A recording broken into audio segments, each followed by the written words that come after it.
অভিজিৎ দা, good morning. Good morning. তারপরে কোথায় যাচ্ছ? এই একটু বাজারে যাচ্ছিলাম। আরে বাড়ির থেকে এতটা দূরে বাজার হয়ে গেছে না, অনেক সমস্যায় পড়ে গেছে। অফিসেও যেতে হবে, আবার তারা আছে, আমি তাড়াতাড়ি। আরে হেঁটে গেলে অফিসে যেতে হবে না, বাজারও যেতে হবে না, বাইকটা নিয়ে যাও, নিয়ে তাড়াতাড়ি বাজারটা করে আসো। দিন।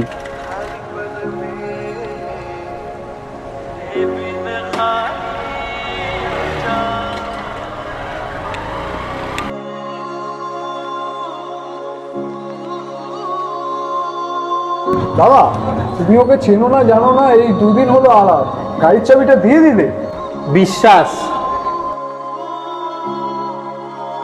যেদিনকে একটা বড় বাস খাবে সেদিনকে বিশ্বাস বেরিয়ে যাবে।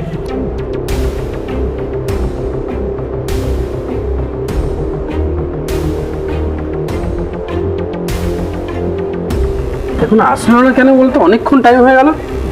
সঞ্জয়, একটু দেখ না, অনেকক্ষণ হয়ে গেছে, বাইকটা নিয়ে এসছে কি দেখ না।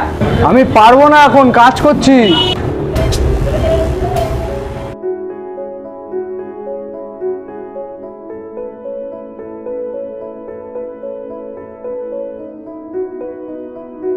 না চাবিটা, তুমি যে আজকে আমার সাহায্য করলে। আসতে দেরি হলো তোমার? আরে অফিস দিয়ে ফোন করেছিল, বললো আজকে ছুটি আছে, তাই ভাবলাম একটু রেশনটা ধরে নি। কিছু মনে করবেন না? না না, সমস্যা নেই। শোনো না অভিজিৎ দা, অনেক দিন ধরে ভাবছি একটা স্কুটি নিয়েই ফেলি, কি বলো? ভালো হবে না?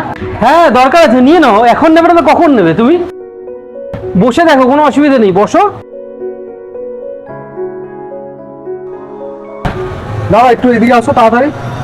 হ্যাঁ বল, কি হয়েছে? দাদা, মা হসপিটালে ভর্তি আছে, 10,000 টাকার খুব দরকার। আরে বাবা, সকাল থেকে তো কাস্টমারই নেই, বেচাকেনাও নেই, কি দেবো তোকে পয়সা বলতো? টাকাটা যদি আমি দিই? দাদা, আপনি আমাকে না চিনেই টাকাটা দিয়ে দেবেন? বিশ্বাস। আপনার বন্ধু যে আমাকে বাইকের চাবিটা দিয়েছে, সে কি আমায় চিনতে জানতো? সে তো দিয়েছে বিশ্বাস করে।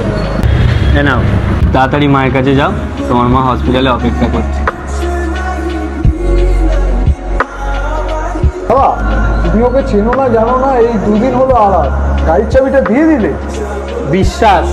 যেদিনকে একটা বড় বাস খাবে সেদিনকে বিশ্বাস বেরিয়ে যাবে।